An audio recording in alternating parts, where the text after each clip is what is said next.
Again welcome back to सुबह सवेरे पाकिस्तान। नाजरीन, हम वापस आ चुके हैं और हम बात कर रहे हैं खैबर पख्तूनख्वा हुकूमत की, जहां पर इंसाफ कार्ड के तर्ज पर राशन कार्ड स्कीम के इजरा का फैसला किया गया है, जिसके तहत सूबे के जो नादार हैं, मुस्तहिक ख़ानदान हैं, उनको माहाना की बुनियाद पर मुफ्त राशन उनके घरों पर फ्राहम किया जाए। एक बहुत अच्छा इनिशिएटिव है। वज़ीर आला से जो है ख़वातीन MPs की मुलाकात भी हुई है, निशानदही की गई मसाइल की, जिसके हल के लिए मौके पर मुतल्लिका महकमों को अहकामात भी वज़ीर आला ने जारी किए। जबकि वज़ीर आला महमूद खान ने कहा है कि जो राशन कार्ड स्कीम है ये वज़ीर आज़म इमरान खान के फलाही रियासत के मिशन की तकमील में एक संगे मील साबित होगी ये स्कीम जो है। और ये बहुत मतलब कि अच्छी बात है कि आपकी हुकूमत इस बारे में सोच रही है, लोगों के बारे में सोच रही है। पाकिस्तान तहरीक इंसाफ की हुकूमत सही मानों में एक अवाम दोस्त हुकूमत है, जो हमेशा गरीब तबके की फलाह बहबूद का ना सिर्फ सोचती है बल्कि उसके लिए अमली इकदामात भी उठा रही है। ये कहना था वज़ीर आला खैबर पख्तूनख्वा का। जी हाँ, उन्होंने कहा कि बदकिस्मती से वोट के हसूल के लिए गरीब तबके का नाम इस्तेमाल तो बहुत किया गया, मगर किसी ने भी गरीब तबके के लिए अमलन कुछ नहीं किया। इन ख्यालात का इजहार उन्होंने सूबाई असम्बली की ख़वातीन अरकान से गुफ्तगू करते हुए किया था कि जी तमाम हुकूमतें आती रहीं, दावे बहुत बड़े बड़े किए जाते रहे, गरीब आवाम के लिए ये किया जाएगा वो किया जाएगा, लेकिन अमली तौर पर अगर किसी ने कोई इकदाम किए हैं तो वो पाकिस्तान तहरीक इंसाफ है। अच्छा इशाल, ये देखें कि अगर हम खैबर पख्तूनख्वा गवर्नमेंट की बात करें तो हमने अक्सर ऐसे इनिशिएटिव्स देखे हैं जिनकी तारीफ़ करना जो है वो बहुत ज़्यादा ज़रूरी है और फिर बाकी सूबों को भी फॉलो करना चाहिए। जैसे कि अब पूरे खैबर पख्तूनख्वा के अंदर सेहत कार्ड जो है वो जारी कर दिया गया, वो तकसीम कर दिया गया, आप करवा सकते हैं। फिर कोरोना को भी उस सेहत कार्ड के साथ जो है नथी कर दिया गया कि आप लोग अगर खुदा न खास्ता कोरोना में मुब्तला हो जाते हैं तो फिर आपका जो है इलाज किया जाएगा उसी हेल्थ कार्ड के ज़रिए। और फिर स्कूल के बच्चों के बैग में कितना वज़न होना चाहिए वो एक बहुत ही इम्पोर्टेंट, ये भी हमारे पाकिस्तान में बहुत बड़ा अलमिया है कि हम लोग जो है बच्चों को सिखा कुछ नहीं पा रहे हैं। उनको तालीम हमारा मयार जो वो तो बहुत ही डाउन है, लेकिन हम लोग बैग उनके भर देते हैं। हमारे स्कूल जो है वो प्राइवेट स्कूल्स के जो बैग हैं उनके आप देखें बच्चों के तो इतनी बुक्स हैं कि पता ही नहीं चलता। हमारे टाइम में इतनी बुक्स नहीं थी जितनी आजकल के बच्चे पढ़ रहे हैं, और फिर भी सीख कुछ नहीं पाते हैं। यही जो अब राशन स्कीम है इसी पर बात कर लेंगे। हमारे साथ जो है मौजूद हैं तर्जुमान खैबर पख्तूनख्वा हुकूमत कामरान बंगई साहब। कामरान बंगई साहब, अस्सलाम वालेकुम, गुड मॉर्निंग। राशन कार्ड के लिए अहलियत का मयार सर क्या रखा गया है? क्या उसका data Benazir income support programme से लिया जाएगा या कोई और स्कीम है जिसके तहत लिया जाएगा? कैसे इकट्ठा किया जाएगा? जी बिस्मिल्लाहिर्रहमानिर्रहीम, आपने बड़ा अहम ये सवाल उठाया है। राशन कार्ड का जो हमारा जो बुनियादी पूरा एहसास का प्रोग्राम है, आपने देख लिया कि उसमें इतने ज़्यादा लोगों को पैसे डिसबर्स हो गए, तकरीबन 1.5 करोड़ से ज़्यादा लोगों को। उसमें किसी जगह पे कोई कंप्लेंट नहीं आई कि ये पॉलिटिकली मोटिवेटेड है या किसी को किसी और बुनियाद पर। तो उसका डेटा जो है वो नादरा के साथ मिलकर हम उसको कंपाइल करेंगे और अपने राशन कार्ड के लिए। अब राशन कार्ड का इसलिए ज़रूरी है कि यहाँ पे जो ख़ते गुर्बत से नीचे जो लोग हैं खैबर पख्तूनख्वा में, जैसे आपने देख लिया कि रियासत मदीना की जानिब सबसे पहले खैबर पख्तूनख्वा ने सेहत कार्ड का इजरा इंश्योर कराया, वैसे ही इंशाल्लाह खैबर पख्तूनख्वा पहला सूबा बनेगा जिसमें राशन कार्ड मिलेगा और राशन कार्ड के साथ ही जो है लोगों को घर की दहलीज के ऊपर राशन मिलेगा, जो कि किसी भी किस्म की पॉलिटिकल एफिलिएशन से बालातर होगी। कामरान बंगई साहब, मुस्तहिकीन को कितनी मालियत का माहाना राशन हुकूमत की तरफ से दिया जाएगा? क्या इसकी तरफ ये पहले देखा जाएगा कि फैमिली मेंबर्स कितने उस हिसाब से दिया जाएगा?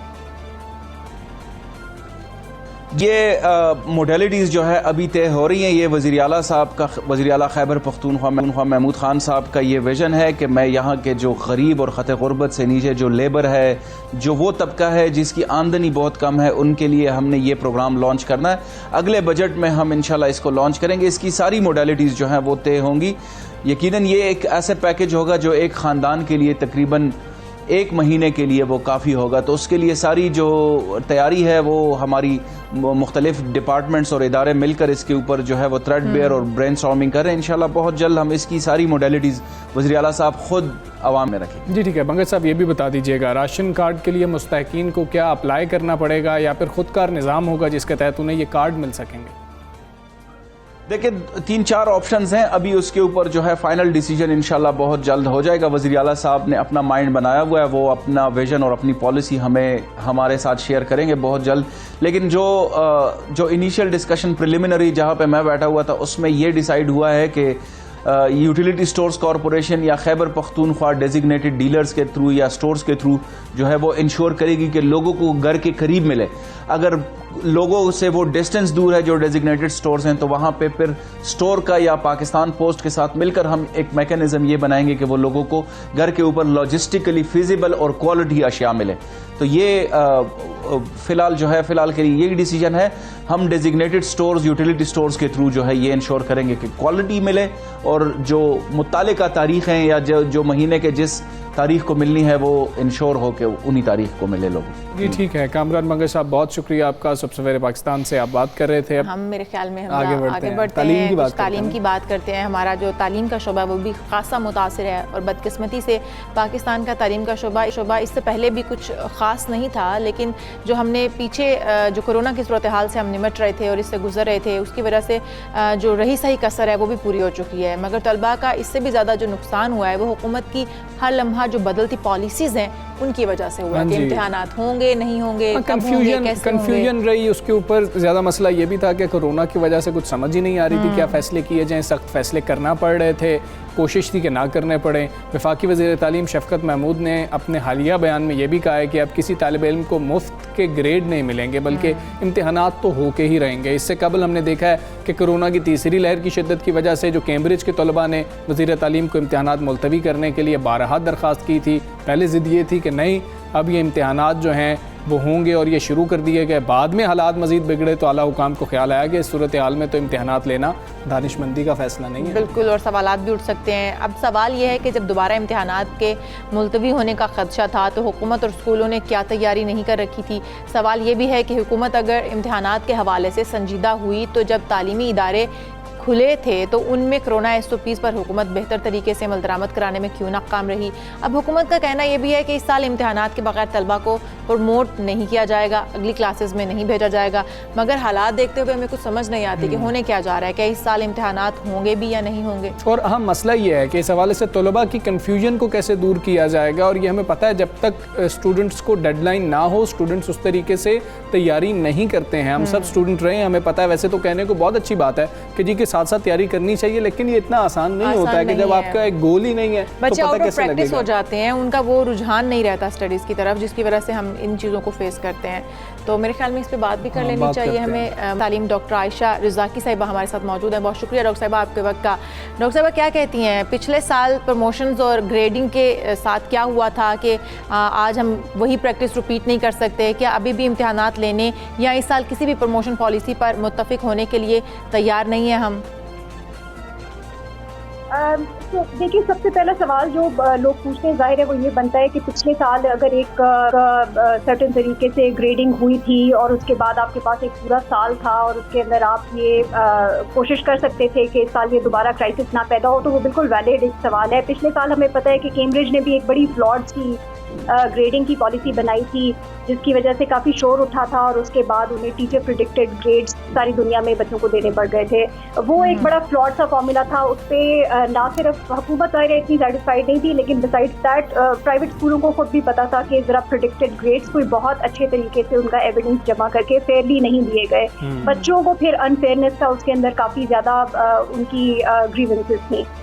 दूसरी साइड पे जो आपके पब्लिक स्कूल जहाँ पे बल्क ऑफ योर पॉपुलेशन जाती है, वहाँ पर हुकूमत ने यही पॉलिसी बनाई थी कि स्कूल क्लोज करने से पहले ही कह दिया था कि 9वीं 10वीं 11वीं और 12वीं के एग्जाम्स भी होंगे। अब उसके अंदर पिछले साल अगर आपको पता नहीं याद हो या ना हो, लेकिन एक उल्टा क्रिटिसिज्म था गवर्नमेंट के ऊपर, और वो क्रिटिसिज्म ये था कि आपने एक तो स्कूल बंद कर दिए, कॉन्टिन्यूटी बिल्कुल जीरो कर दी, और फिर आपने बच्चों के ऊपर से एग्जाम का प्रेशर भी हटा दिया। जबकि आपको पता है कि हमारे बच्चे एग्जाम के पास ही पढ़ते हैं, उसके अलावा पूरा साल वो अनफॉर्चुनेटली नहीं पढ़ते हैं। तो बेसिकली बच्चों के लर्निंग लॉस तो हुए ही स्कूल बंद होने की वजह से, लेकिन फिर वो एग्जाम का प्रेशर हटा के आपने उनको बिल्कुल वो कर दिया, जीरो पे लाके खड़ा कर दिया। अब उसके बाद आ जाते हैं कि फॉल के अंदर फिर क्या हुआ, क्योंकि अब आपने अगले साल की तैयारी करनी थी। कैम्ब्रिज ने एटलीस्ट पिछले फॉल से आपको ये कहना शुरू कर दिया था कि स्कूल बेस्ड जिन लोगों ने एग्जाम करने हैं, बेसिकली उन्होंने कहा था कि आपके पास 3 ऑप्शंस हैं। या आप उसी तरीके से जहाँ पर हेल्थ अलाउ करती है, पेंडेमिक की सिचुएशन अलाउ करती है, आप बेसिकली एग्जाम ऐसे ही करें जैसे आप नॉर्मल डेज में करते हैं। जहाँ पर आप ये नहीं कर सकते वहाँ आप डिले कर दें। 2 सीरीज होती हैं उनकी ईयर में, या आप मई जून में एग्जाम दिलवा दें या आप अक्टूबर नवंबर में एग्जाम दिलवा दें। फिर तीसरी ऑप्शन ये है कि आप रिप्लेस कर दें। अगर तो आप समझते हैं बिल्कुल आप एग्जाम की आपकी कंट्री पॉलिसी नहीं है, तो फिर आप बच्चों को स्कूल बेस्ड, जिसको हम ग्रेड कह रहे हैं, वो दे दें, यानी एग्जाम ना होल्ड करें, आप पूरे साल के एविडेंस की बेसिस पे बच्चे को एक ग्रेड असाइन कर दें। कैम्ब्रिज कोई फॉर्मूला लगाएगा नहीं, वो उन्हीं ग्रेड्स के ऊपर बच्चों को ग्रेडिंग कर देगा। अब हमारी गवर्नमेंट के पास जब ये ऑप्शन आई 4-5 महीने पहले, उन्होंने डिसाइड किया विद दी रिपोर्टेडली गवर्नमेंट के मुताबिक कि सारे मिनिस्टर्स ने, प्रोविंसेस ने मिलकर ये डिसाइड किया कि हम इस दफा एग्जाम्स देंगे क्योंकि पिछली दफा बहुत ग्रीवेंसेस थी। और फिर दूसरा उन्होंने देखा कि अराउंड द वर्ल्ड काफी सारे लोग जो हैं या तो वो स्कूल बेस पे पहले से स्विच कर गए थे या वो अब आहिस्ता आहिस्ता स्विच कर रहे हैं। तो आई थिंक वो शोर बच्चों ने मचाना शुरू कर दिया। अब जाहिर है गवर्नमेंट ने जहाँ पर बॉल ड्रॉप की है वो यहाँ पर बॉल ड्रॉप की है कि बेसिकली आपने अगर एग्जाम होल्ड करने हैं, उससे मुझे एज अ पॉलिसी प्रिंसिपल मेरे ख्याल में ठीक बात थी, अगर आप होल्ड कर सकते हैं तो उससे ज्यादा फेयर अभी हमारे पास कोई तरीका नहीं है। ठीक है।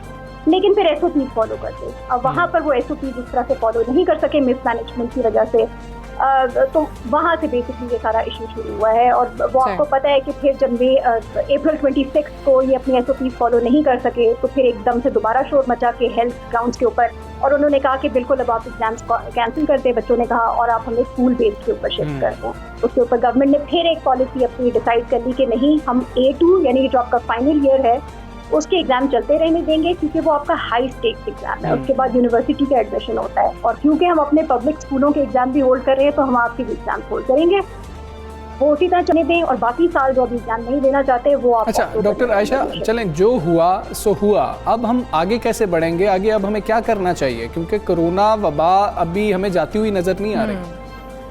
मेरे ख्याल में जो सबसे अहम इशू जिस पे अब बात होनी चाहिए, मेरे ख्याल में ये 2 कैंप्स बट गए हैं कि या एग्जाम्स करें या एग्जाम्स नहीं करें। और आई थिंक ये शायद कोई बहुत कंस्ट्रक्टिव तरीका नहीं है इस कॉन्वर्सेशन को आगे लेके जाने का। अब तो जो हो गया सो हो गया है। A2 मेरे सुनने में जहाँ तक ये आया है, ज़्यादा बच्चे अब एग्जाम दे रहे हैं, कम बच्चे होंगे जो। डॉक्टर साहिबा, ये भी देख लीजिए कि इतराज़ात में से एक ये भी है कि हुकूमत के पास अक्टूबर नवंबर के लिए अभी इम्तिहानात की कोई पॉलिसी नहीं है ताकि बच्चे गैर यकीनी सूरत हाल से एटलीस्ट निकल आएँ। क्या हुकूमत को ये देखने के लिए मज़ीद इंतज़ार करना चाहिए कि सूरत हाल किस तरफ जाती है और ये फैसला करना कि इम्तिहानात का इनेकाद करना है या नहीं? अभी स्कूल की बुनियाद पर ग्रेडिंग पॉलिसी पर ही फैसला करना चाहिए?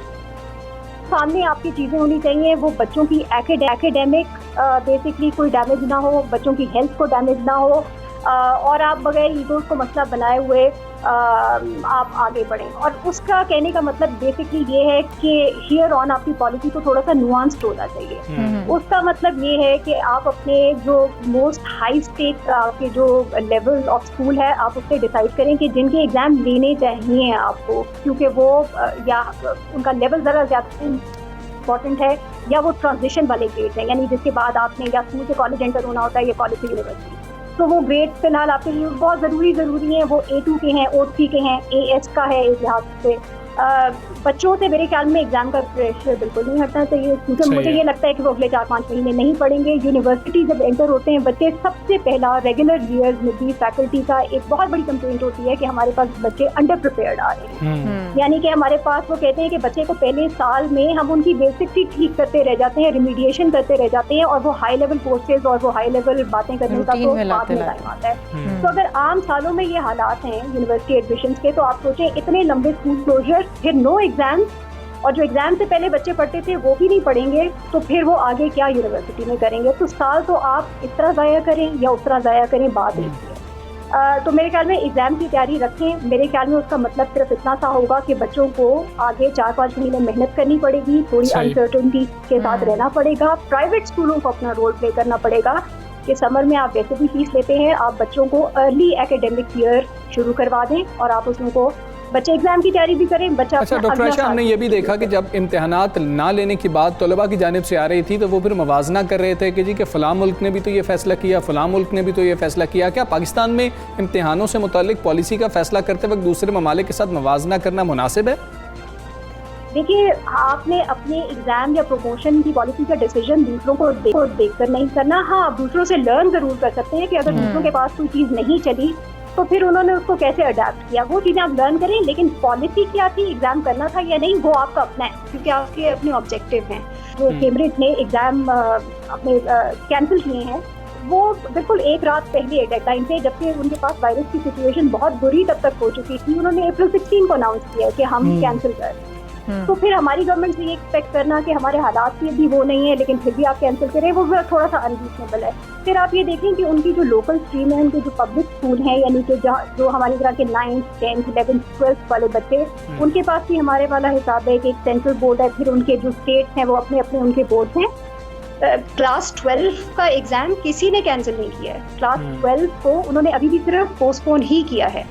एक बहुत छोटा सा सेगमेंट उनके सेंट्रल बोर्ड का है जिसके कोई 20-22 हज़ार स्कूल हैं जिन्होंने सिर्फ अपने ग्रेड 10 को अभी फिलहाल कैंसिल किया है। तो मैं कहने का इन सब बातों का मकसद ये है कि हर जगह पॉलिसी बड़े नुआंस तरीके से, बड़ी मुश्किलों से, वो बड़ी आखिरी वक्त पे जाके गवर्नमेंट को ये हार्ड डिसीजंस करने पड़ रहे हैं। तो मेरे ख्याल में वो कंट्री कंपैरिजन शायद ठीक है। डॉक्टर आयशा, बहुत शुक्रिया आपका। सुबह सवेरे पाकिस्तान से आप बात कर रही थी और तालीम के हवाले से बहुत ज़्यादा अहम है क्योंकि कन्फ्यूजन मौजूद है। बच्चे हम सब जानते हैं कि वो नहीं पढ़ रहे होते हैं जब तक उनके ऊपर कोई प्रेशर नहीं होता, और वो एग्ज़ाम का प्रेशर ही होता है जब ज़रा ज़्यादा कोशिश की जा रही होती है, पढ़ा जा रहा होता है, कमरों में बंद हो जाते हैं, किताबें खुल जाती हैं, पता लगता है, मैसेजेस करते हैं कि कौन कौन से चैप्टर्स हैं, कौन कौन से नहीं हैं, क्या छोड़ना है क्या नहीं छोड़ना। तो हम देखते हैं कि जब प्रेशर होता है एग्ज़ाम का, बच्चे तभी पढ़ रहे होते हैं। हम लोग खुद भी हमजा एग्ज़ाम्स के करीब जाके हम लोगों ने तैयारी करनी शुरू करते थे। हम लोग पूरा साल तो हम लोग मौज मस्ती में होते थे। जब एग्ज़ाम्स का पता चलता था कि हाँ अब सर पर आन पड़ी है और अब हमें मेहनत करने की ज़रूरत है, तो हम तभी बुक्स को खोलते थे, तभी हम उस तरीके से पढ़ना शुरू करते थे। तो जो डॉक्टर साहबा की एक बात थी ना कि ये प्रेशर ऊपर बिल्ट रहना चाहिए था बच्चों के ऊपर, ताकि बच्चे जो है वो उस सिचुएशन से निकलते नहीं कि भाई एग्जाम्स कभी भी हो सकते हैं, कभी भी शेड्यूल जारी किया जा सकता है और हमें पेपर्स में बैठना पड़ेगा। तो बच्चे थोड़ी बहुत तैयारी साथ साथ करते रहते हैं। हाँ जी, बच्चों को तैयारी करनी चाहिए। हम एक ब्रेक लेंगे, ब्रेक के बाद फिर हाजिर होते हैं। Stay with us.